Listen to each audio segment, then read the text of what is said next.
Good evening. You are tuned in to KRFP 90.3 Moscow Pullman. We are Prosers, a literary chat show composed of students in the MFA Creative Writing program at the University of Idaho. I am Jason. I am Catherine. Ross.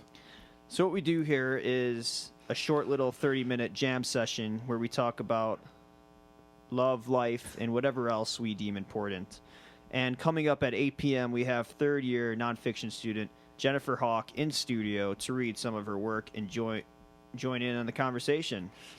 But before we get started, I just want to let our listeners know that if you are looking for any of our previous shows, we do have a YouTube page at youtube.com. Just type in Prosers Radio Show in the search area, and the shows should pop up, but they're all archived there. And we also have a Facebook page. Just type in Prosers, and it should pop up. There's a picture of a little plate with some food on it. Oh, it's a salsa cup. Salsa cup. And a plate. Thank you, Catherine. So with that said, we're gonna go over to Ross, and he's gonna kick off the jam tonight. So I was on the bus the last couple of days. The Moscow bus? Yeah, the Moscow bus. So where are you going? Around. That's what the bus Union's does. like inner city. But it's like the town's only about how many square miles? There's not much places to go. I mean, so where are you like taking this bus to? Like Walmart? Or are you taking it? Winco. Winco, all right. I think that's a popular bus destination. It is. In this town. What happened on the bus? Was it university affiliated or was it city affiliated, the bus? City. Okay, city bus. Well, the thing about the bus is they're always tuned to the 80s station for the radio. Okay, how big is the bus? Like how many people are in there? Sometimes, you can fit 20 people in there. Sometimes it's really crowded. Sometimes it's not. Right. But the 80s hits is just driving me nuts. Like I don't get it. You don't like. So they only play 80s. Yeah, hits like on 80s the Moscow hits. Is it the same bus driver all the time? No, they have different. Though there's two buses, one goes west, one goes east, and they have different drivers. And they're both playing the 80s Yeah, music? every time I'm on the bus, they're playing 80s music, and it's not like it's annoying 80s music. Like today, I was on the bus. It was taking me to school for class, and it was Starship, Sarah. How does that one go? Sarah, Sarah, a storm is brewing in your eyes. See, it's in my head now. I can't get it out of my head. That's a good one. I wish I had that song queued up to play when we cut the commercial. That would have been good radio. But yeah, it's just like, so you get on the bus, and then sometimes it's really crowded. Sometimes you're standing there and you're like trying to, it's free, so I don't want to complain, but the bus is free out here? Yeah. Oh, you're getting knocked around and people are pushing past you, and then it's just the 80s tunes. I can't. Are you able to sort of detect how everyone else on the bus is feeling about the music? No. They don't show that they're not emoting at all. It sounds like nobody really sings along. Right. Maybe that's what they need. They need someone to sing along to the tunes. And so what's your deal with 80s music, or why don't you like it? Is it just, I know it's pretty horrendous at times, It's but terrible. So if you were the bus driver, what would you be playing? Uh-oh. Classical. Oh, God. Classical. People would Classical. People would be falling asleep on the bus, and then they'd wake up and they'd be like, "Oh, I missed my stop because of this damn classical music." So you would play classical to antagonize people on the bus? I think it's to subdue them and just to be Yeah. like, just to make them as. Everybody, calm down. I'm gonna play classical. Does the 80s music have an effect on the passengers, or they? It sounds like it turns them. Are they wearing like slap bracelets and like Z Cavarici or whatever? People are curling their hair on the bus. It's out of control, man. No, it's just, it can be kind of tense on there when it's crowded, and the 80s music is not helping the situation at all. It's almost sort of mocking some of the tension in the Sometimes bus. when I'm like in a good mood, and then I get on the bus, and then the song will start playing, and it's like, I can't think of any 80s songs anymore.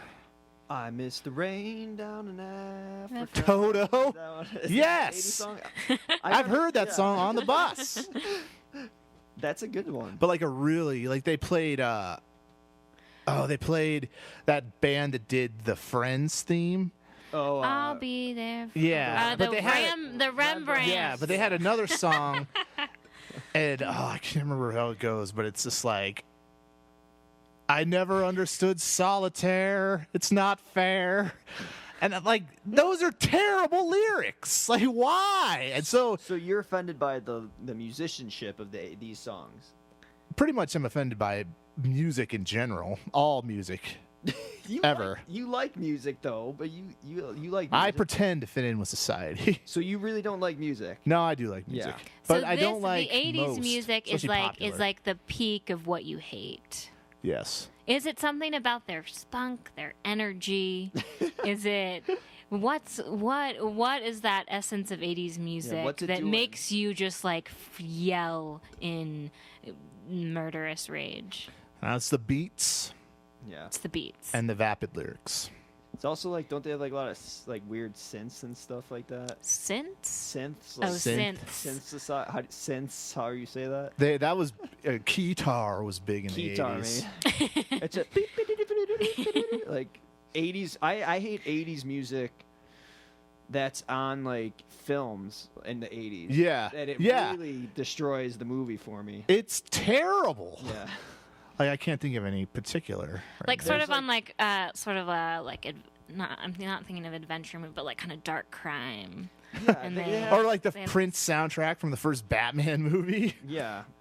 But that was, I mean, that kind of worked though. I'm like To Live and Die in L.A. is like what I'm thinking of. If you ever seen that, it's like a William Friedkin movie, and it just has like Willem Dafoe in it, and it's a crime like drama movie. But then every time it's like they're like chasing a bad guy, it's just like that 80s Yeah. beats come on. It's But like- do yeah. and there's always fog in the alleyways in Yeah. the 80s. I Always. don't know. I think it gives it kind of a great feel, and So you're pro 80s. I'm pro that specific sound that you guys are talking about that comes up with sort of tense moments and Yeah. in crime movies. I wish I could recreate it right now. I know. I wish that I know a lot about it, and I know like all the 80s songs, but I seriously cannot think of any, and I'm having a hard time figuring out, even thinking like how it goes exactly with the movies and stuff like that. That always makes me think of Ghostbusters. The what? Oh, the 80s? Yeah. Yeah. So do you guys just dislike things from the 80s in general? It was just a misled decade. I was so young at the time. I don't really. Because, I mean, we were all at an age where we were unquestionably absorbing and embracing everything about the world. Mm-hmm. It's interesting that Ross is now very critical of it. Why wouldn't I be critical of it? Critical of the music that Yeah. comes out of it. But not necessarily like other things in the 80s. Let's think of the 80s. Hey, remember the 80s? Gremlins. Oh, Critters. Gremlins was good. Gremlins was good. I don't know. The 90s were just better, I guess. Remember when grunge was big and then grunge wasn't big and all music was just alternative because it didn't have there was no scene. That's a good summary of the 90s. Yeah, and then Weezer was popular. Yeah. It worked for me. So what? So you don't like the 80s bus? What can you? Maybe you could just recommend maybe changing the station or something, or What would that look like to get up there and change it? That would be weird. They'd probably revoke my bus pass. I'm sure there's some rule that they have to have it on the 80s station for some reason. yeah. Some rule, yeah. You know, it could have been country, but now country's all broed out, party, Yeah. so it Party doesn't work. beer, babes. That's what country music is now. It's not appropriate for buses anymore. No, Do you it's like not. new age country music? I get a kick out of it. Yeah. I show I of it? don't like when it gets too broy. I was actually in the band Florida Georgia Line. I was lying. That's good. That's I'm from Florida and I'm from Georgia. And I'd be like, I'm from Line. I like that it's It's down to earth. Down It's to earth. unpretentious. Yeah, it's really unpretentious. Just riding is. those big boy toys, drinking I that think beer. it's unpretentious, and they're just telling you what they're doing. They're not doing much. It's like they're all doing the same thing. It's like it's just so. It's just repeating the same thing. Everyone's It drinking is. beer, having a good time this right. summer. It gets They're and the boats. They're and then when you see like my friends, my one friend has like a brother he's wearing. You see pictures of him. He's wearing cowboy hats, and he's like got it all dressed out as a cowboy, going to like some country thing that like makes me furious. It's very like generic country. But They're it's like, just why things are- you can sing about that guys will be like, I get it, pond, beer, tires, I get it, I'm there. Tires. Going to the Midas store. I guess if it makes them happy, then it's okay.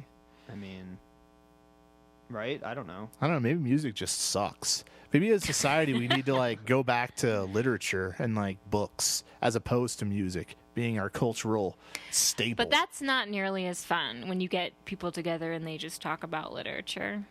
So it's fun when they talk about like Blink 182. It's fun when people just rock out and dance. You can mosh and read at the same time. Mosh and read. That'd be. But I mean, think of like, I mean, even like looking back at the '90s or the Zeros, it's just like it just doesn't hold up. The popular music of any time just doesn't hold up, yeah. except for Green Day, because that guy sold his soul to the devil. So do you like David Bowie? I like some of Out his the stuff. 80s? Not in the '80s.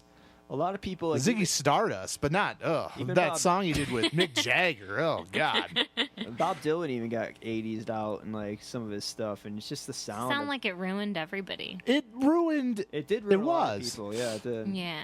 Ronald Reagan stuck out his tentacles and just it was no good. It was no good.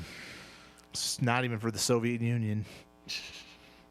I saw Ronald Reagan on a documentary. I'm watching these sports documentaries, and it was of oh God, I believe it was Bo Jackson, and Bo knows. he was watching like him play a game, and he was in the booth for whatever reason. Reagan was in the booth. He was in the booth up like, and up okay, there. watching Uh-huh. Bo play. He saw and he like hit the ball hard or something, and they're like, yeah, Ronald Reagan was just like, oh. And like that was it. It was like just that was his like his reaction as a sports reaction. fan. Yeah. Wow. He's like, oh. Wasn't had to, Huh. that was it. That's all that was to that story. Would it have been kind of politically inappropriate to kind of freak out or? I don't know. Maybe Well, in a way, it was kind of prophetic of Bo Jackson's career. to have him there. No, sad. No. Oh, It's like that's nice, but don't get injured. Yeah. Did you know the story of Bo Jackson? He played football and baseball. Yeah, but you knew that about the injury. Yeah. Have you seen the documentary? No, I haven't. No. I've heard about it though. Yeah, it's good. But yeah, that's what happened. This guy was like an amazing athlete. He was a God gift talent. Like he could do anything. He was in track. He was in football. He was in baseball. He was high jumping like 12 feet on like a stick that doesn't even hold like only holds like 170 pounds. And he's like a 200 something pound guy, 6'5" or whatever. And he's like the fastest, like most athletic person has the most natural ability that has ever played the game. Like, and Reagan was just like, oh. He was probably didn't remember who he was at that point. So How do you guys react when you see like big physical feats? I'm into all these sports documentaries now, and I'm watching these like amazing highlights, and I'm like in my bed, I'm like it's half asleep, and I'm still like, oh, like I'm like I want to like be in that crowd, it's like makes you go crazy, like it has some sort of weird sort of thing inside you. I upchuck, You throw up? but in a good way. So like when I see like a really awesome dunk, I'm just like, yeah. I was like seeing the shots because it's like the time seconds are ticking down, especially when like I was watching a Christian Leitner one too. Oh, Christian Leitner. It was about everyone hates him. Well, nobody hates him. He just didn't pan out in the NBA. Well, I don't know. There is hatred towards this. Well, guy. as a They- Timberwolves fan, yeah, he No, it's like Duke. It started. Oh, Duke. Yeah, So people it's don't like like Duke. they had the 5 the 5 prongs on the whatever that's called. What's that called?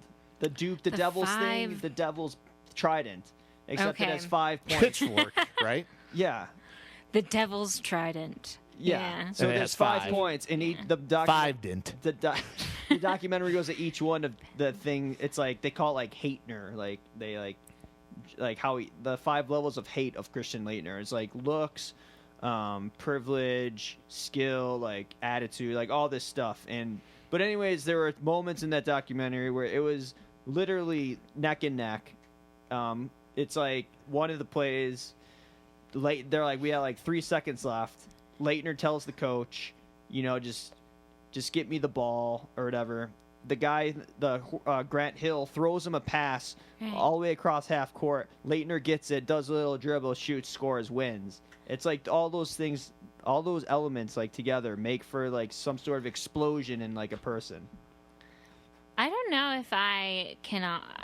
In terms of the context of a game, I get very caught up in the drama of a game. Well, that's so the I'll like drama. freak All right, out. yeah. But in terms of just like seeing an incredible physical act, I used to have dudes play me soccer clips Well, they're where build- you just see a guy Yeah. kick it into it, and it's like it's like I don't know. Well, this documentary's building it up. It's not just saying like, here's Okay. a clip. I mean, it's like you're getting the whole tension, the whole drama throughout the whole thing.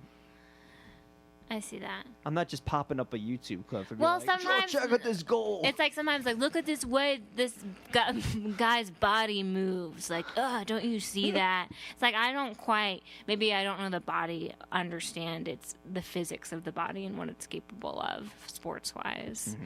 So I'm like, I guess like yeah, that looks really impressive. A lot of people I notice who sit there, tap their hand against that thing, and I always pick it up. I've just been tapped. It's because I was A making lot a of people, point. A lot of I was people, for making a some point. reason, if they come into the studio, they have a little desk where Catherine's sitting. Ross has his hands to himself.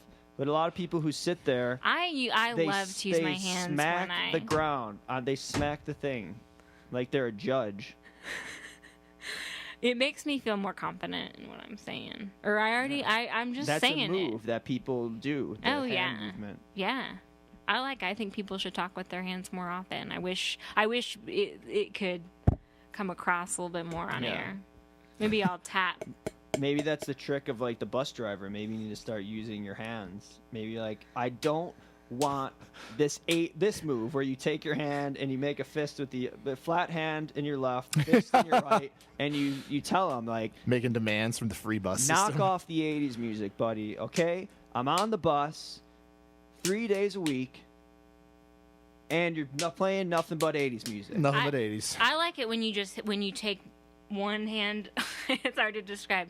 When you just hit your chest with 2 flat hands. Yeah, that's Like, come on. Yeah. That's what Ross did Change to it. to that person that Yeah. one time. That almost ran me over with his Pedestrian. car. Oh. Pedestrian renegade. You do like a chest slap. Yeah. Chest bump. What up, bro? I'm me. Yeah. I've got my body is like it's got density. Like, Yeah. come on. It does have density. But I feel like the one thing, though, if I did say anything to the bus driver, I'm like, get rid of this 80s music. It's terrible, right? Then I would get on the bus the next day, and it would be on, like, the top 40, and it would be Iggy Azalea, like, 24/7. Right. You're never going to get what you want. It's just like, you can't win with this stuff. They could be playing. The bus driver could be listening to this right now. So what if you showed up and then all of a sudden it's playing your music that you wanted? So maybe give some recommendations to the bus driver. Hey, bus driver. Hey, bus driver. Just Fleetwood Mac all the time. Just that's what I want on the bus. I think that's what everyone wants. Does the bus driver have a CD player? No, it's like the No, radio. no. But I'm sure they're just get Pandora for the free bus system, and we'll Fleetwood Mac it out. I mean, I think everyone wins then, right? You guys ever have? Yeah. Oh yeah. I'd ride that bus every day. Have you guys If you ever listen to had? Fleetwood Mac. Have you guys ever had? Because it's true. Don't stop thinking about tomorrow. Don't stop. It'll soon be here. Your destination. It'd be awesome. I have created utopia with this idea. I would say that maybe, I forgot what I was going to say. I was so thrown off by that performance. What if you could just sing at the front of the bus? What if it's like, all right, Ross, here's a microphone, have at it. Would you do it? Oh, man. I don't know if I know You'd that get many. paid like minimum wage. for Minimum it. wage. I don't think I know that many Fleetwood Mac songs. You I'd like to hear you sing I saw my love and I took it down. Landslide. Landslide? Oh, yeah. It's too in depth. The landslide brought it down. I'm not morose enough What right if you now. talked the songs out? Landslide. The landslide Brought brought it down. it down. Maybe. Can I handle the seasons of my life? Can I handle the changes of I don't know. I don't know. It's kind of becoming like slam poetry on the bus. I did used to do slam poetry. That's right. That's fine. There's the connection. Oh, that would be terrible. though. Slam poetry on the bus. Just like, you know what? I don't So care. how long is the bus ride? How long do you have? It's not to, like- long. I mean, No, it's not It long. must be goes like, like a a- 3-minute It's ride. like a 15-minute walk. So. It's enough Oh, for it's longer one than that. song. It sounds like every ride. One or two, Okay. depending on the commercials. All I would say, if I had to give you any advice, I mean, eventually you start. I mean, you take the bus that much, you start getting to know. You know the two bus drivers. You said there's two, right? So Well, there's two at any given time, but there's but are they the same people? Like two. Like you see the same bus driver. Over yeah, and there's over, like four actually. But you probably know them all. Yeah, I know. You say what's up when you enter the bus. Say hey, and I say thanks when I leave. How do they? You gotta test them out. What are they like? Do they seem open? Are to- they alternative? Are they straight edge? Yeah. Straight edge. Can we get some minor threat up on this bus? Come on. But what are they? Are they? Do you think that you could give them a recommendation that would be all right? I probably could. It's like, I hate this 80s music, but I'm sure like by law they have to keep it on the 80s music for some reason. And they'd be like, I'm sorry, can't change it. Yeah. Is it a radio station here in town? Is it? Do you know I don't know. It could be this the radio 80s station? That No, always I don't plays think, no, 80s. it's like Oh, It's like the the guy who plays 80s, he's spinning 80s. He's like, oh the no. best hits of all time. We're going to play you some Tom Petty. Hey, we got the song that everybody hates by Tom Petty. Sorry. It's like, it's like just, they're going to play You Don't Know What It's Like, right? And you're like, this will work. And then it's like, no, it's not. It's one of his other songs. Last chance with Mary Jane. One more time to kill the pain. I like that one. song. Running down a dream. I guarantee, though, one of those four bus drivers would take a recommendation. And I say, do it. But it's radio, so it's not like I can be like, hey, play some good radio. You're just saying, why don't You you, gotta- change the yeah, channel? I gotta Tell them to tune in to 90.3 KRFP. They could just play prosers all bus day long. That'd be good, too. That'd be awesome. And then people would listen to us, and they would know how to act at the laundromat and at the bus. It's that simple, folks. Yeah. So, with that said, stay tuned. We have Jennifer Hawk, third-year nonfiction student, coming in studio to read her work and have a little conversation with us. So, stay tuned. You don't want to miss it. Welcome back to 90.3 KRFP Moscow. This is Prosers. We're here with Jennifer Hawk in the studio. Jennifer Hawk is a third-year MFA candidate in Creative Nonfiction at the University of Idaho. She is about to drop the candidate and add an MFA to the end of her name as she graduates this spring. Her thesis is a memoir centered on her childhood and its endeavors and occasional joys in the Colville Indian Reservation in Northeast Washington. Jen has been my dear friend and nonfiction companion for the last 3 years. Here are some brief excerpts from my critiques to her over the years in workshop. In a fiction workshop, I write, "Wowza, Jen, what a wild, unnerving world you've created. It's so sinister and bureaucratic." Or in nonfiction, The connections you're making in your essays are really, really blowing me away. Or, I love you, and your use of the word gypsies. Note, I don't tell everyone I love them in my critiques, even though we are encouraged to get personal in our critiques. Jennifer has amazed me with her bravery and willingness to confront her memories and traumas and reimagine them in such clear-cutting and exquisite detail. She also is the busiest woman I know. This semester alone, she has served as the assistant to the director of our program, taught 2 classes, completed her memoir, was one of the central, if not the central organizer of the annual Hemingway Fest, and also rocked it as a mom to her daughter, Hannah. I'm reading for you now an excerpt from her memoir, Where the Pavement Ends, is Jennifer Hawk. Thank you, Catherine. I love you too. Love you.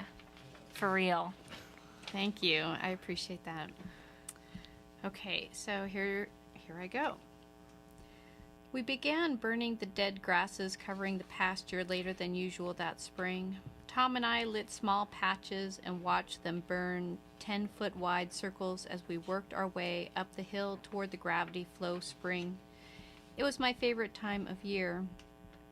I loved watching the flames flicker and devour the dead grass and the tall weeds from the year before, revealing the tender green shoots underneath. As we neared the patch of quaking aspen and the dense forest, one of the patches we took off, igniting the tall weeds nearer the forest. The earth was still damp, but the flames rose up, licking the sky and devouring the tall, tangled weeds. Tom raced down the hill and grabbed blankets from the house. I watched as the upper shelf of the valley ignited in flames. Fear gripped me, and I began running into the forest. I wanted to get up the mountain so I could look down and see where the fire was headed. The breeze was blowing the flames away from the barn and the sheep, but the horses were grazing in the upper 40, and I did not know which way the flames would go. I could not feel the branches slapping my face and arms as I ran, fear propelling me up and away from the fire. From the top of the mountain, I could see the entire valley below. The fire had moved fast and was beginning to burn the brush and shrubs near the mining claims. I could see my mother trying to stop Tom from jumping into the green Ford pickup truck, but he pushed her away and drove the truck toward the flames. She held more blankets in her arms, and she began to follow in the truck's wake. Tom drove the Ford into the flames, and I saw him leap out of the truck and begin beating the flames with a folded blanket. He turned from side to side, his arms flailing as he beat the flames down around him. I couldn't see his face, but I could see his frantic movements. My mother's voice carried up the mountain on the black smoke filling the valley. "No, Tom, no," I heard her yelling. "Come out of there." The fire spread past my brother and into the trees. My mother caught up to Tom, and they stood side by side holding the blankets in their arms as the flames lit the dry pine needles and underbrush of the forest, the flames climbing the dry moss on the bark of the pine trees. I ran toward the upper 40, toward the horses, and then down the road leading away from the flames to stand beside my mother and Tom. Their faces blackened, their hair singed. The Tenaskets had seen the black smoke, and they drove their white Ford truck up the road and parked beside us to watch the fire burn. "It won't go far," Frenchie told us, his arms crossed over his barrel chest. "It's too damp in there to light the trees." He put his arms around my mother's shoulders. "It's okay," he said. "You're okay." It wasn't long after the fire that Tom decided to leave. He had been angry since Mike left all of the responsibility on his shoulders, and the fire proved too much for him to handle. "You're the man of the house while I'm gone," Mike had told Tom when he had gotten on the plane at the Spokane airport for the first time. "Take care of your mother and sister and brother." Tom was, after all, the man of the house while Mike was gone. He was only 13 then, and now at 15 he craved the company of people his own age, and he was tired of the isolation. He was tired of the endless work of fixing fences and feeding the stock. He was tired of sleeping in the crawl space we called the attic, and he hated the tiny house. He had begun going out and drinking with his friends on the baseball team after games. The lure of adventure in the mountains had long waned for him, and he raged in the rafters above our heads, stomping the ceiling until the shelves shook, playing an AC/DC tape and cranking the volume as high as it would go. We wanted to kill him. The first attempt he made at leaving was after my mother refused to drive him into town one Saturday morning. He took 6 2x2s, a blue tarp, a roll of orange baling twine, a handful of nails, and a hammer, and set to work on building a hang glider. His plan was to climb up the mountain with his handmade glider on his back and take a running leap off the side of the hill and glide into town like a superhero. On one attempt, he shot up in the air and landed face first with a smack on the earth. I could just imagine the faces on the people in town if the thing had actually worked. My mother and I watched my brother running on the hill where the fire had burned earlier that spring with his homemade contraption strapped to his back, trying to get the wind to lift him up and take him away. We took care of little chores around the house, but kept returning to the back porch to watch him. He stayed up there for hours trying to fly. He was too exhausted and in too much pain to carry the heavy wood glider back down the hill in the dark when he finally gave up. For years it stayed in the wild grasses where he left it until the blue tarp finally disintegrated and the pieces blew away. We did not say anything when he came in the house, and he climbed the ladder up to the attic. When he finally did leave that spring, my mother and I breathed a sigh of relief. Life on the mountain was hard as it was, and my brother's constant rage only added to the stress of survival. When Tom left, he took a black garbage bag full of clothes and stuffed his Winchester inside, walked down the hill to the bus stop and rode the bus into town, and moved in with a family with 6 children living in a single wide mobile home. My mother gave that family any money she could spare for his support, and when my brother worked odd jobs, he bought food for that family. Thanks, Jen. Oh, thanks, Jen. Thanks. All right, stay tuned with some conversation with Jennifer Hawk after this. We'll be right back. Welcome back to Prosers. You just heard an excerpt from Jennifer Hawk's Where the Pavement Ends. And now we will sit and talk with Jen. Jen, I wanted to ask you first. You mentioned that your brother listened to AC/DC when he was kind of getting into a bad phase and that you wanted to kill him. Do you not like AC/DC, Jen? Unlike Ross, I love AC/DC. What I don't like is when it's blaring above me in the ceiling and shaking. That sounds like a blaring, shaking. That's like some lyrics of AC/DC. That's how you're supposed to Yeah, listen that's how you're supposed to it. listen to it. Yeah. Yeah, well, there's certain places for that. So I was really interested in how your memoir came into being. I know you've been working on it for a couple years, but did you know that this was the story you were going to tell when you started? Did you know you had a memoir inside of you? Actually, no. I actually wanted to write fiction. And so when I started at the U of I to finish my undergraduate degree, the only classes that were open were nonfiction and poetry. So I started writing nonfiction, and then I decided to stay with the nonfiction. But it was only about a year and a half ago that I realized that I should write about the little house that I grew up in. Did you apply here for fiction? Or are you saying in undergrad you were taking nonfiction? An undergraduate, when I came here, I had in mind going for my MFA, and that's the reason I came to the University of Idaho. I had gotten my 2 years in community college out of the way in Arizona. All right. But I was looking for an MFA program, and I figured I didn't want to move more than once. And so I got into the University of Idaho for my bachelor's degree, and then I applied for my for the MFA and got in for nonfiction. Oh, for nonfiction. Yeah, I did not apply for fiction. By the time All I right. came to apply, I had taken all my nonfiction classes and decided that's the genre. That's the genre. Yeah, so at what point were you like, man, nonfiction, me, I have to tell the truth, as opposed Catherine's to... also another nonfiction. I'm a nonfictioner. I very much promote it. I don't really... I vaguely understand why people write fiction. I don't know why. They don't just tell it like it is. Just tell it like it is. I don't understand that either now. Really causing a divide here. Me and Ross on fiction and two nonfiction. I know. Sometimes the truth... In order to get to the truth, you have to make up the circumstances to get to a greater truth. Blah, blah, blah. Wow. See how it is? No, go ahead. I'm kidding. I like fiction. Did you know that you were going to write a memoir as opposed to essays? I didn't. It was only, like I said, about a year and a half ago that I decided to go ahead and do the memoir. So did you feel like Catherine was saying when you came into nonfiction? Did you feel vulnerable, like coming into that, to the fact where you had to start exposing yourself? That's what it sounded like Catherine was getting at, or not? Oh yeah, well, sure. I can say that writing a memoir is like taking your clothes off very slowly. For everyone. For a long amount of years? well, no, because you're It's like a 3-year yourself. game of very slow strip Well, poker. in 200 pages, Yeah. you're revealing everything about yourself. Have you had times where you're struggling to reveal stuff? Oh, absolutely. So what do? Take it off slower?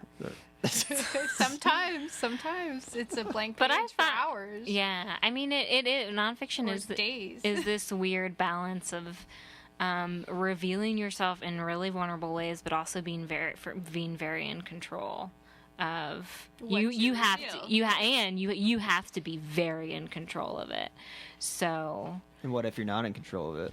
well, then you don't have a good memoir essay. Oh. I'd say. And then you get yelled at. Then you have to do revision, which leads me to my second question. So, Kim, had you write something like rewrite something like, I don't know, 40 pages or something? 100. 100 pages within a few days before your defense. And hearing just little snippets of it, it sounds similar to being on acid. What happened to you? Are you still the same Jennifer? What happened in those few hours? You know, those 40 hours of revision. 40 hours of revision. 40 hours of revision. It's a biblical number. Yes. It wasn't 40 days, but 40 hours instead. And was this a straight revision, or is it? Yeah, it was straight through, Wow. 40 hours straight. So it's all blocked out at this point. You don't remember a thing. No, it's like I was blacked out. So was it like a traumatic experience? It was a little bit, yeah. And I feel deeper and emptier. Did you create a lot of new totally new content during that time? Or were you kind of reworking? I mostly Reshuffling. reworked the comma errors I had Yeah. in all yeah. the 40 hours. It was all grammatical.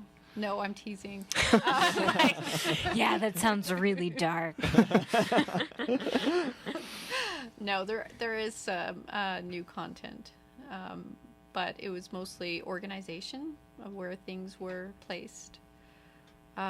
So, and then revealing my interiority more rather than not staying hidden. I guess I had to bring me more into it. Yeah. So did you have to like expose more yourself, you're saying, throughout that process? I did, and part of my problem was that I saw myself within a family unit when I was a child, and so I was writing in the first person collective a lot, and we experienced this as a family, and so I didn't actually see myself as an individual, I would say, until I was about 13 or 14 years old. So as I'm writing about when I'm 11 years old or 10 years old, it was the collective we. And so I had to come to the realization that my family may not have been experiencing the same things as I was. That seems like a pretty it big was- realization to have, Yeah. and I think it especially was. late, Like a day before you Yeah. defense. Oh my gosh, that's like a monumental one. Yeah, so I had to rewrite the I in first person. And So it seems like that would have changed the content. it did, a and it was lot. better. It was a Wow. lot better because it was Were me. Were you able to remember like stuff, like, because shifting from that we and then focusing on yourself and coming up with those thoughts and emotions and everything else that were going on, did you have to like dig deeper then to figure that sort of stuff out, or Yeah, I think that's where the hollow feeling is coming That's from where- at this oh, so point. you Yes, I dig extracted deep all and that out. extracted a lot. So within 40 hours, it was like, oh, must go back into the past. So it was, it was a lot of digging deep and pulling it out. And there's a lot of painful memories from my childhood. So I was also using the we to hide behind that emotion. So I realized that, and I was able to revise it enough and they said I passed. So do you feel like they're always looking for, in the memoir, you should have, or in any nonfiction essay, yourself as a major force in that essay, Well, I'm the main right? character. Yeah, but just any So, nonfiction is yeah. mostly. I mean, unless well, it's like it's- journalistic if- or. I mean, Go ahead. Oh yeah, I mean, do you wanna? You can No. take that one. No, you can. Go ahead.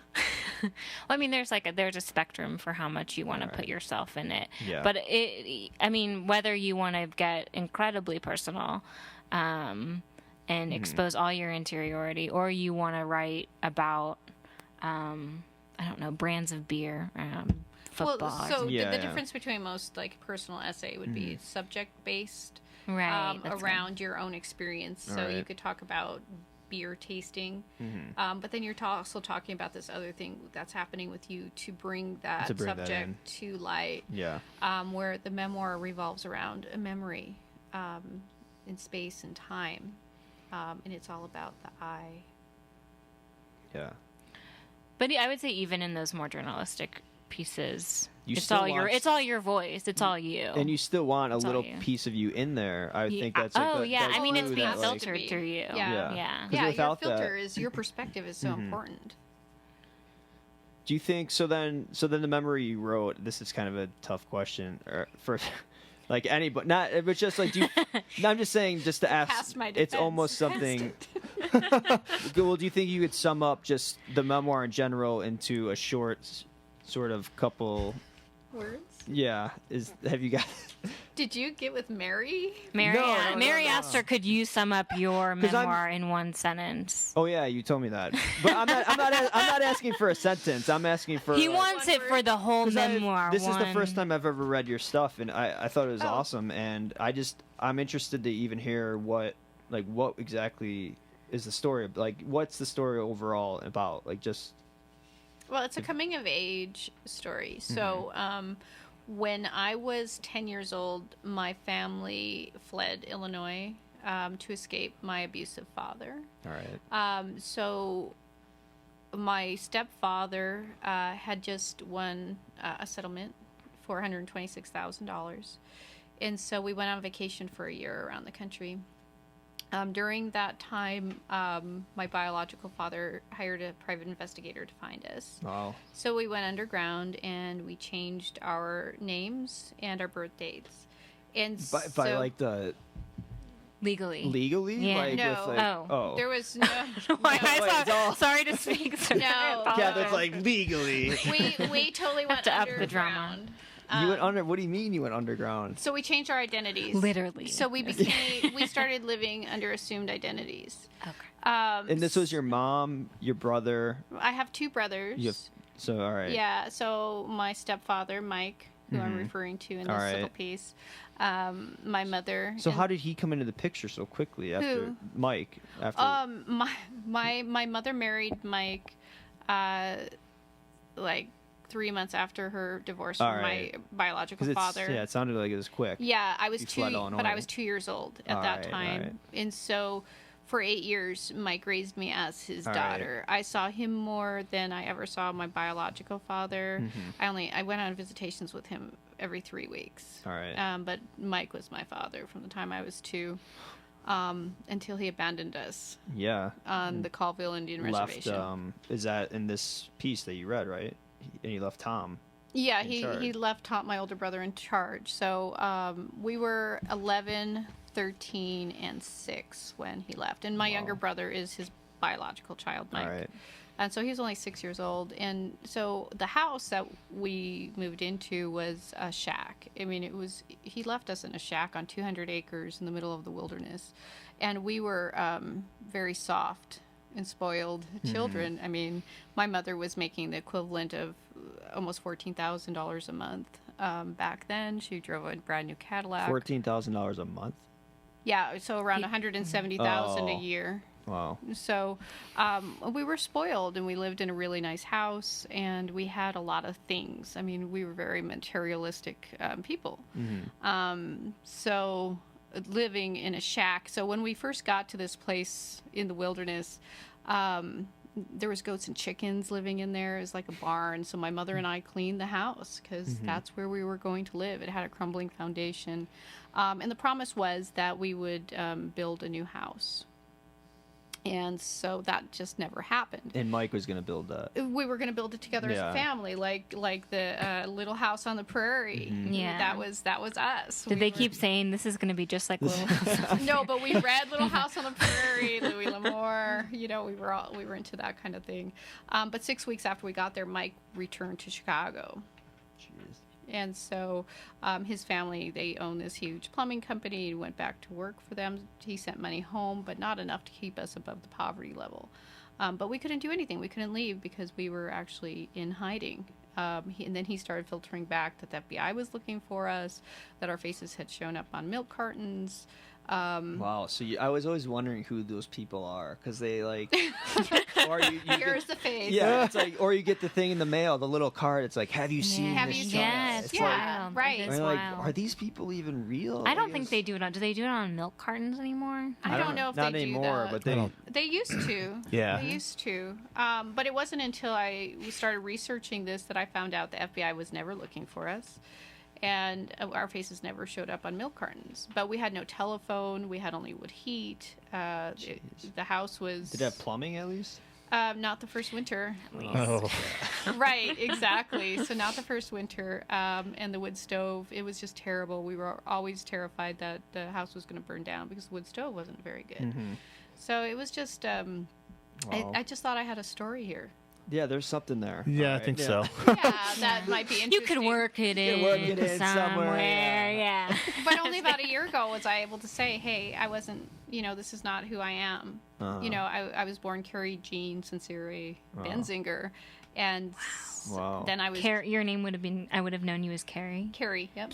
Carrie. I see the Carrie. I mean, you're Yeah. much more than, but. Yeah, so then I was Jenny Lee Riley after I was 11 years old. So That's gotta be crazy, even being that age, like, and going into hiding. And like, I remember there was one time we were sleeping over at my friend's house. My sisters and I had like friends who were the same age as me and my sister. We were 2 years apart, and like the dad went kind of crazy and was like trying to break into the house. It was just kind of a little terrifying, and it's like that was terrifying in itself. We had to go sleep at the neighbor's house. I couldn't imagine. when you were on a sleepover. Yeah, Oh my I God. couldn't imagine fleeing like the state and changing. I'd be like, what are we doing? Well, we went on vacation. Uh-huh. We had $126,000 back in 1984, which is like, $300,000 nowadays. And so we went to lots of great places and had a lot of fun for a year. You lived it up, and then you paid for it later on. We really we were high rollers for a year, and then for the next 7 or so, or 8 or 9, we were very impoverished. Yeah, I mean, we did not have new clothes. So yeah. Well, that sounds like an amazing story. I mean, seriously, I would definitely read that book. And I'm so not just glad. saying that. That sounds. I mean, there's so much in there that's interesting to me, and I think interesting in people in general. I mean, that's just an insane story. Glad that you wrote. It's definitely worthy of writing a memoir. I would think so. Well, thanks. I hope so. Yeah. All right, cool. Well, we will be right back after this. We're going to take a short break, and stay tuned. Catherine's got some games lined up. Oh, yeah. The second half of the session. Oh, yeah. Stratego. Stay tuned. We are prosers. We are back in the studio with Jennifer Hawk to get us started for this last segment. We are going to play a little game that I created. It doesn't have a name, but I will explain it. If you've read any of Jennifer's memoir, you will observe that she has some serious wilderness-style toughness. So it made me wonder if the three of us, Jason, Ross, and myself, were all on the remote property on the Colville Indian Reservation, if we might survive moments of danger. I will propose 3 scenarios that Jason, Ross, and myself must reason through, and then Jennifer will tell us if we would have died or not, and perhaps what we should have done in such a scenario. To set the scene, Ross, Jason, and I are living in the uninsulated house in the wild. There's no plumbing, no phone, no TV, no heat, but there's a fireplace. Correct. It's a wood stove. There is a wood stove. It's winter. It's snowing outside. The snow is packed in. It's as high as our hips. Does that sound right? Is that too high? That's what it is. We have to melt it in order to get drinking water. Wow. So, that's the scene. Scenario 1. It's Christmas Eve night, and we decide that it is time to open the last package of hard salami. Come on, you guys, I say to Ross and Jason. It's Christmas. What better occasion to indulge a little? Ross and Jason both shrug, say, okay, and tear open the salami. Well, outside, a very hungry black bear catches whiff of the salami. Does this sound anything like... Black bears hibernate. It was probably a cougar. A cougar. All right. A cougar. Mountain lion. A mountain lion. Do they like salami? Who doesn't? Okay, hold on. Okay. A mountain lion. That was actually my first thing I was going to do, but I changed it to bear. Gets a whiff of the salami and runs towards the house, smashing against the unlocked door that doesn't shut well. The door bulges. We all scream. We have no weapon in the house besides a slingshot and little tiny BBs. What do we do? Sacrifice the girl. No. Let's get serious. All right, so what would we do? So it just ran across the... It hasn't opened the door yet, but it's bulging. It's very hungry. All right, I have an idea. Okay, what? I would say let's cut this salami up really quick, shove it in our mouths, leave a little piece, and throw it out the window. Oh, eat it before we have anything. Eat all of it, but then throw a piece out the window. I'm just going to say, I'm not eating that salami without some Ritz crackers. I'd be like, we don't have time. It's like, because we got to dispose of the food because it must be smelling the food, right? It is, and it's very hungry.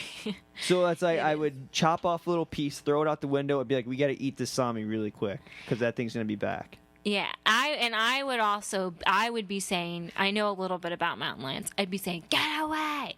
I'd be trying to make lots of noise. You're supposed to be really intimidating. Get away from Yeah, here. There's also a slingshot we could use. See, I would David and Goliath. I would slingshot that cougar in the face, and it would die, and then I would take over Israel. Do we have a couch in the house?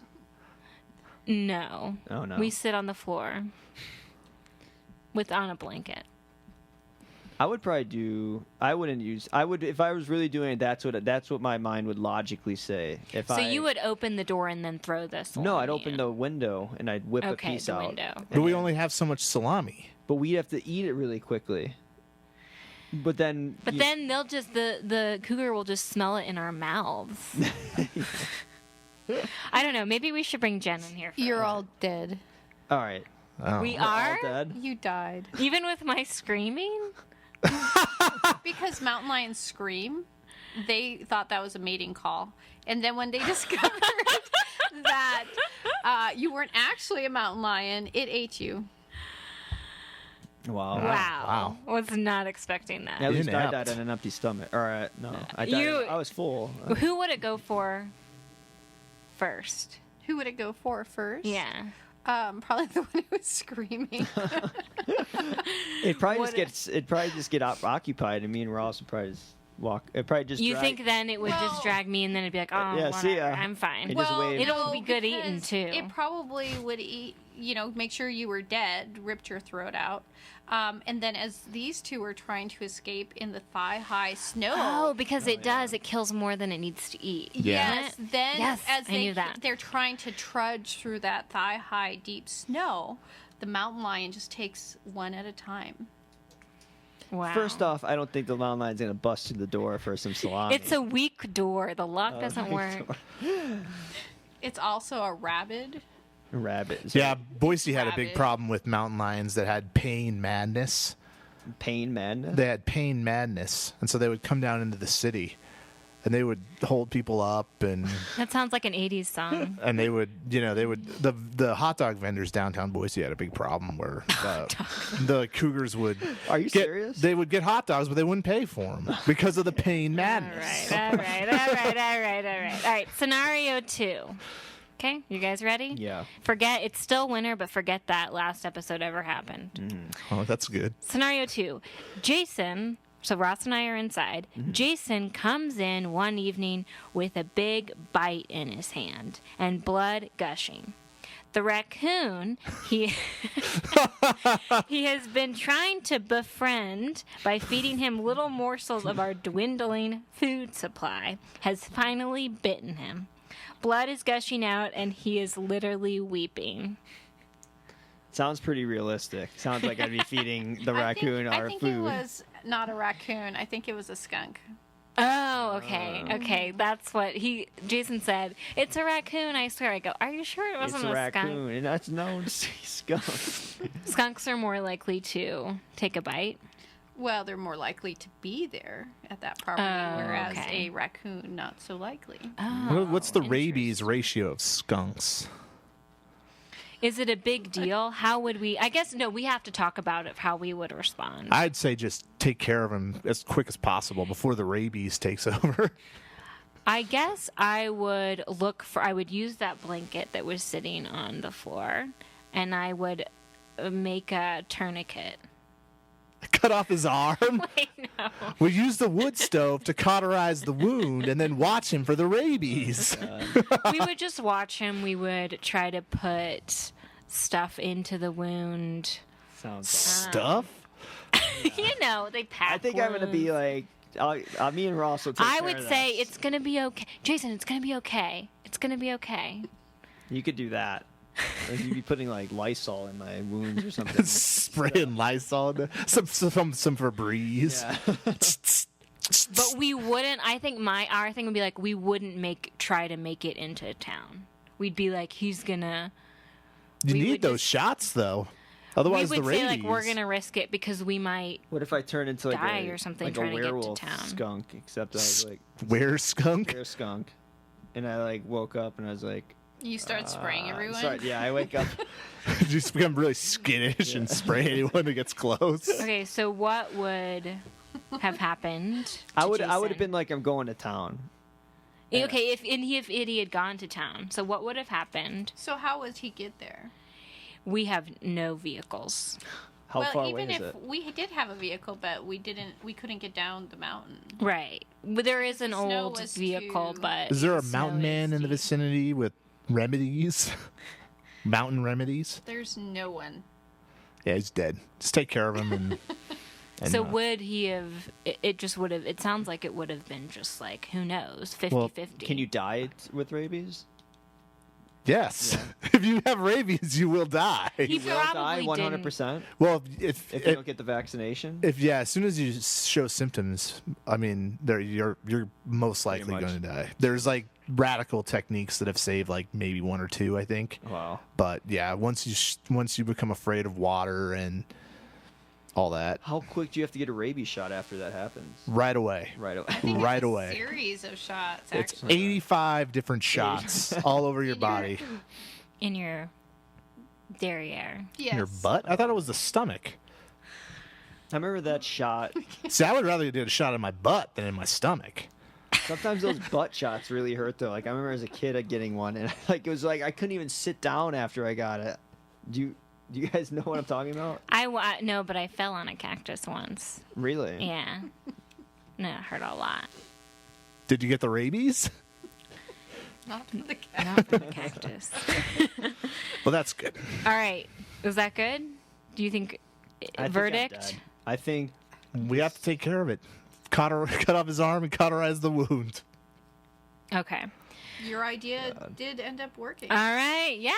Sounds awesome. Nice. Jason now Okay. has one I'm arm. dead in one. but we only have once- a rusty saw, so So then I get what? You develop an infected by that, yeah. infection. then Yeah. you get tetanus. And They just keep you cutting die. off body parts. Right. All right. Scenario 3. This one gets a little bit more ambiguous and subjective. All right. A suspicious man knocks on the door. He is bearded and wearing a newsboy cap. I open the door. Ross and you guys are inside. He says he is here to see Ross, a man he knows from Boise. Ross stands up and says, I do not know this man, but it is possible I could have met him in Boise once. He says he would like Ross to look at his manuscript he's writing, but that he needs shelter for a night and has fruit leather and Fritos to share in exchange. He also has a loaded gun. What do we do? Yeah, you gotta trust him. I know a lot of riders down in Boise, and I would say for Fritos and fruit leather. It sounds like he's probably a safe dude from Boise. Yeah. A lot of people are packing heat down there in Boise. And up here, too. So. But he came all the way up it sounds like he came all the way Sounds up. like Ross is like should be a famous teacher. I feel somewhere. like your ego might be putting you in a dangerous, all of us in a dangerous I think your situation. ego is that you're in danger. This guy has come all the way up, what, to kill us? No, he's come to talk. He wants me and my genius to read his manuscript. and to share his Fritos. What would Though- you do if you turned him away? That's what He I'd has a be gun, worried yeah. about. What are we going to do? Then we don't get the Fritos. We tell him What if- he can stay the night, but I have to hold on to the gun, and he has to go back into town and get some bean dip and queso cheese. I might strike a deal with him and be like, I'll tell you what, I'll give you Ross if you give me those Fritos and the gun. I'm what he wants anyway, for You my don't want the advice. fruit leather? The what? The fruit leather? I'll take that too. What's fruit leather? It's this kind of gross. It's like a like- organic fruit organic, roll-up. yeah, Yeah. Yeah. But it's like I would trade you, get his resources, and then you'd go away with him. And I don't know.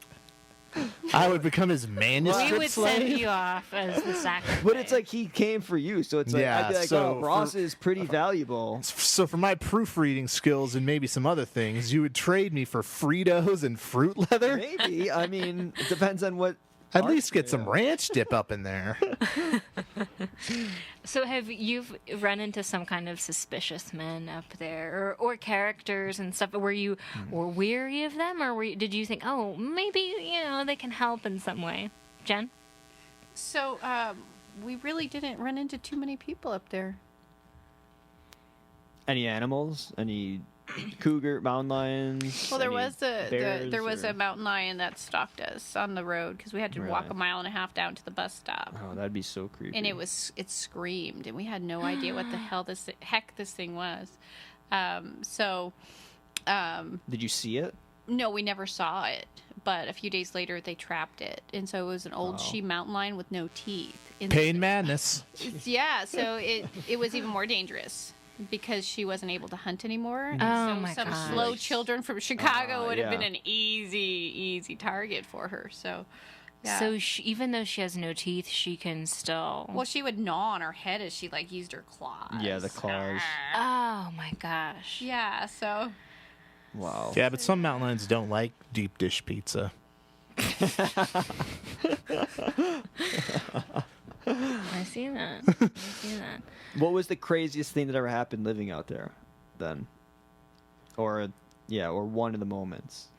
the craziest. I mean, there's got to be something that happened living in the woods for that many years up there, like something, like an emergency or. The fire that she wrote about seemed pretty out of control. Yeah, I mean, it's just mostly sad stuff happened. I wouldn't say it was crazy. It was just kind of sad. We didn't have, we started raising sheep up there, because I got into 4-H, and one of our ewes died, and we just had no way of helping her. I mean, the nearest vet would have been 65 miles away. So there were some sad things. Living on the reservation, there was, we ended up leaving right before my senior year of high school, because people kept coming to my mom and saying, your daughter's going to die. Jesus. Right. And so there was a lot of kids that had committed suicide and people that died in car accidents. It was pretty dangerous.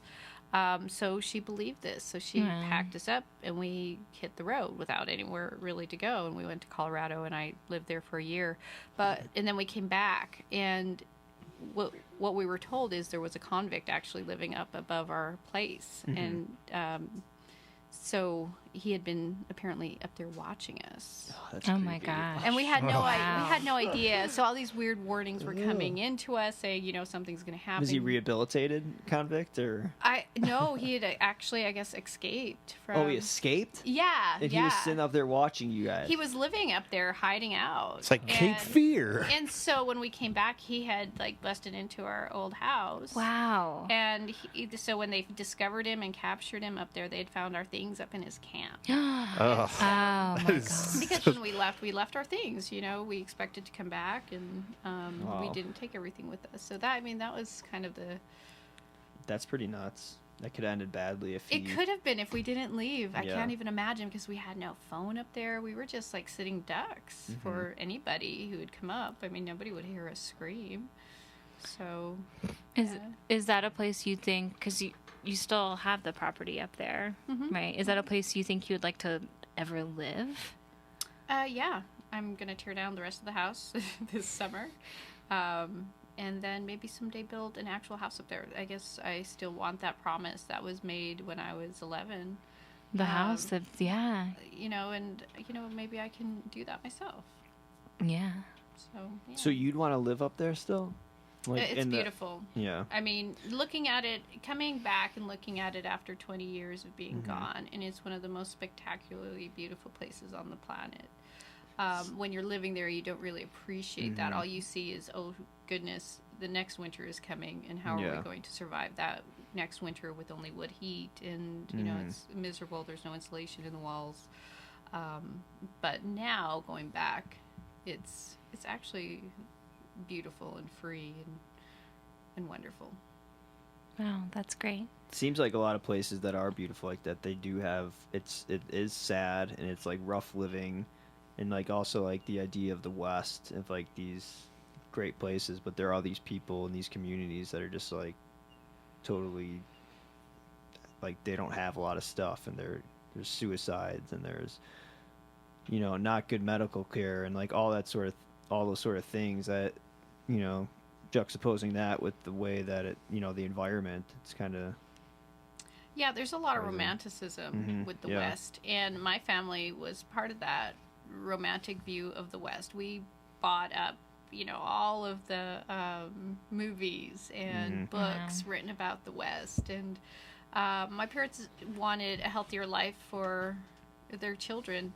My mom wanted to grow her own food. She really did, because she was afraid of the chemicals going into the food, and she wanted us to be safe. She did not want to live in that house, and she expected her husband to be there. So instead, she had to become both man and woman, mother and father. So it really wasn't fair for her. And of course, her children began resenting her terribly. So it was rough growing up. Wow. So you went through the MFA,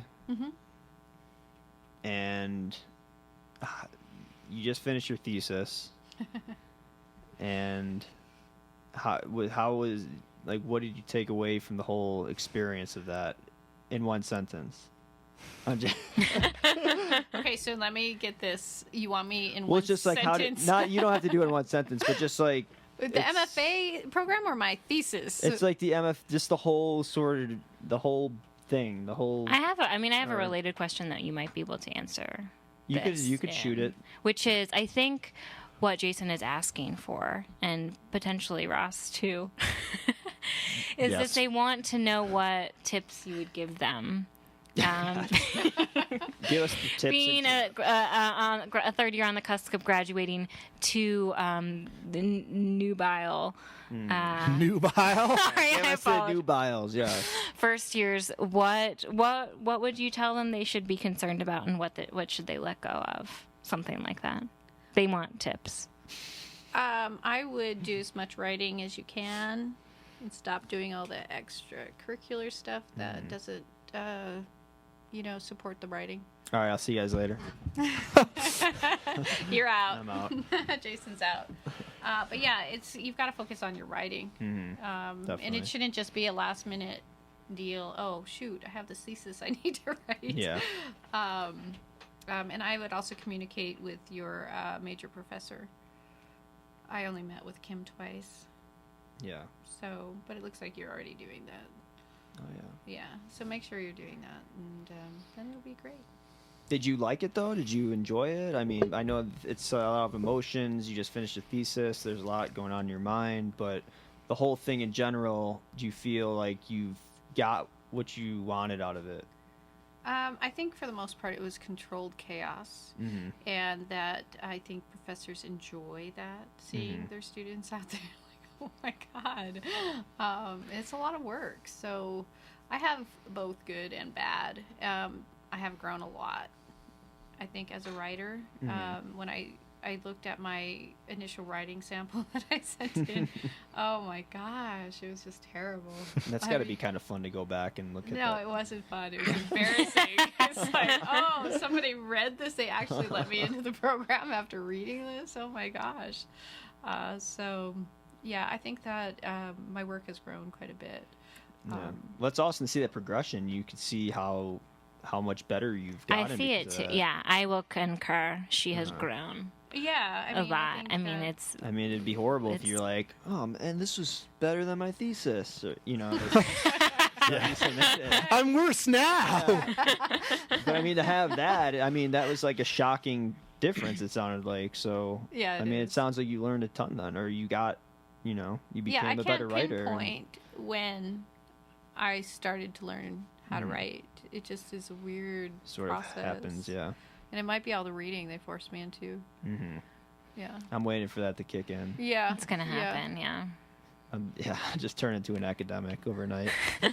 Ting. Terms. Yeah. In a post-colonial world.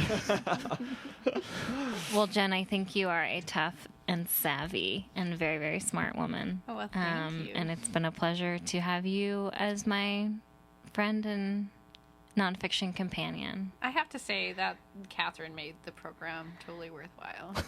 Without Catherine, I don't think I would have survived. Seriously. Well, I feel similarly about you. Yeah, thank you. Jen. Well, thanks for thanks for coming on the show, and thanks for reading, and I hope that you continue writing and get that memoir out there. I mean, it sounds great. You've got your first buyer. I would buy it in a second. First reader. Well, thank you so much. I already have a pre-order on Amazon.com.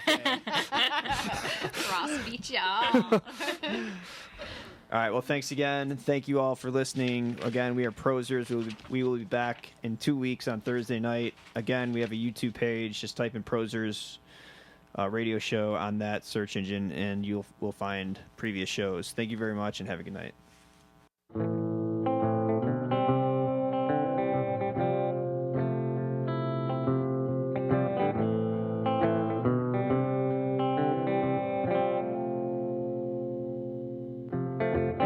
One day the river's gonna rise, and it will overflow out of your eyes. But until then, let's just let the current carry us for miles, knowing that one day the river's gonna rise.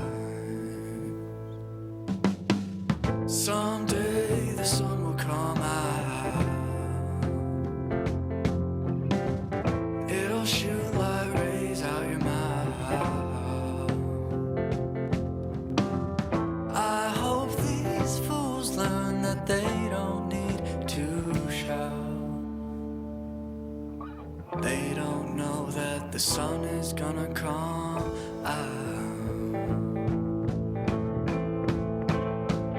I breathe your air.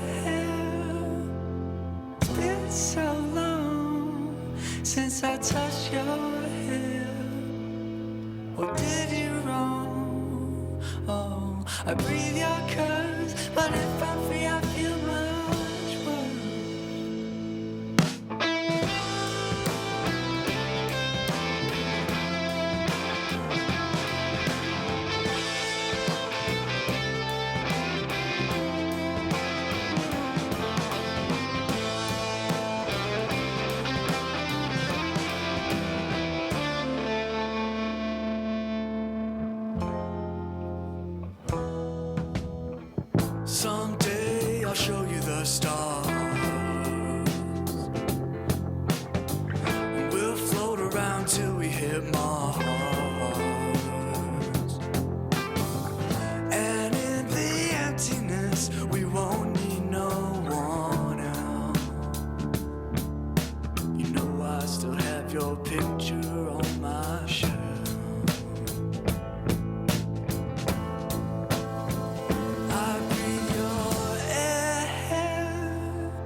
I touched your hair? Or did you wrong? Oh, I breathe your curves, but if I'm free, I feel much worse. I breathe your air. It's been so long since I touched your hair.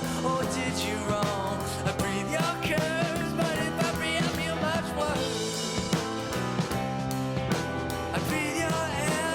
It's been so long since I touched your hair. Or did you wrong? I breathe your curves, but if I'm free, I feel much worse.